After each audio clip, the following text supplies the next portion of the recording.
became a born-again Christian, that I became like just crazily interested in studying.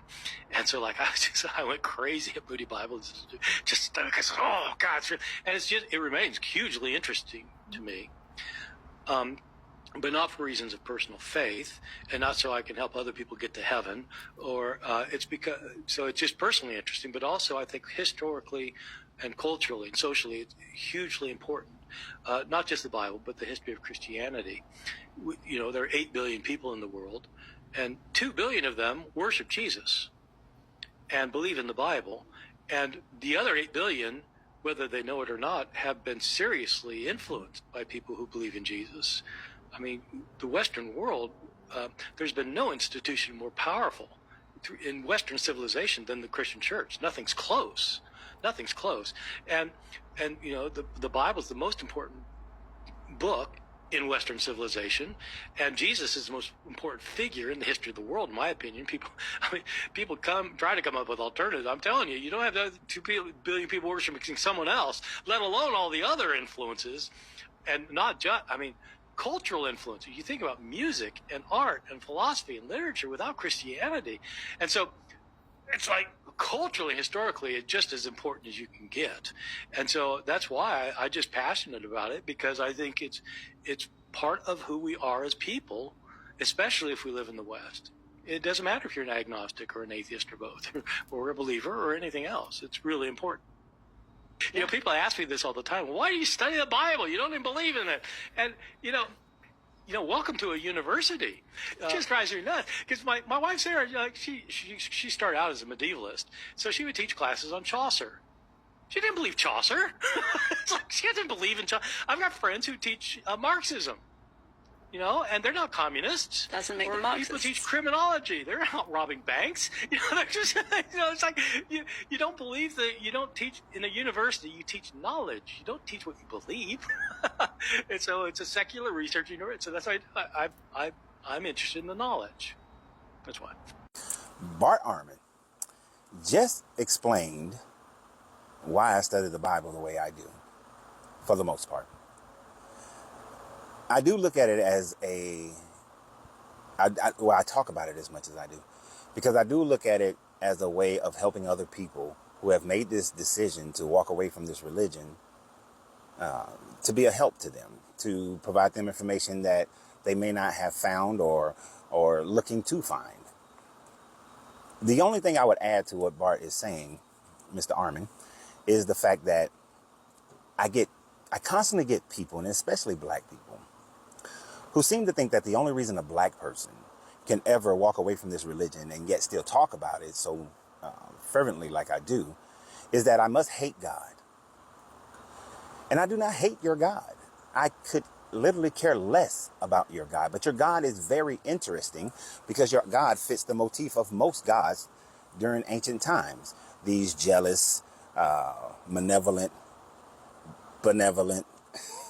egotistical, narcissistic beings that people still to this day bet their lives on, which logically makes absolutely no sense to me whatsoever as to why a person would do it. Although I understand how you've grown up in the religion, or you've been convinced of a religion, and there are so many influences of Western culture. No matter where you go around the world, you see Western cultural influence, that people still gravitate towards these teachings. But they believe that I do what I do because I hate God. And at times it becomes infuriating, because I cannot hate something that I don't believe exists. I cannot hate something that is not real, that is not proven. And then there's you must be hurt. What did God do to you? What did the people who claim to be the servants of God do to you? What hurt are you going through? I'm not going through any hurt. I didn't go through any hurt. Unlike some, I didn't go through where I lost family members. I lost some friends who I may consider family. But that loss of friends, most of the time, was compounded by something else. Let me restate that. The initiator of the losing of friends was something else, and then that was compounded on top of it. So therefore, it's not because of that.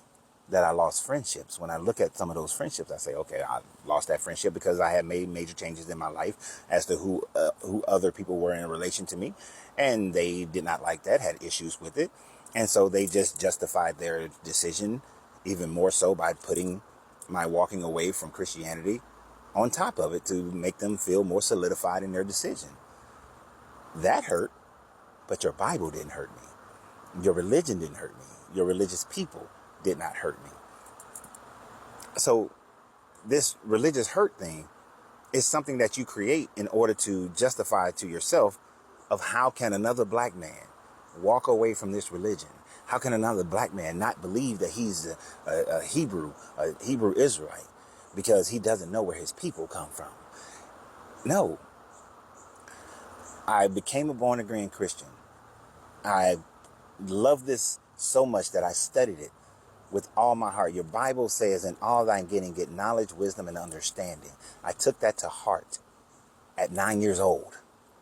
And I studied. And in all my studying, I came to the realization that this book is just stories that are men trying to explain how nature works, but did not have a grasp for it or the technology for it. And so they created gods, or that they picked up from other societies that they may have came out of, or that they did come out of. And they added to and took away things that made sense for their community. And so there was no reason for me in today's world to accept that as true knowledge because it had nothing to do with me. So therefore, I had no desire to stay in it. So there was no hurt. There is no anger. There is just study and realization, epiphanies, if you will, that caused me to walk away from it. And it is the same as Bart Ehrman. I would imagine that these same people never say Bart Ehrman left because he was hurt. Bart Ehrman talks so much about it because he hates God. That is only for people who cannot understand how another person that looks like them can walk away from something they believe is so instrumental in their lives. And it's just simply not instrumental at all in my life. So y'all have a great day. And remember always, you have to free yourself to be yourself because your greatness is non-negotiable. Good journey, good vibrations.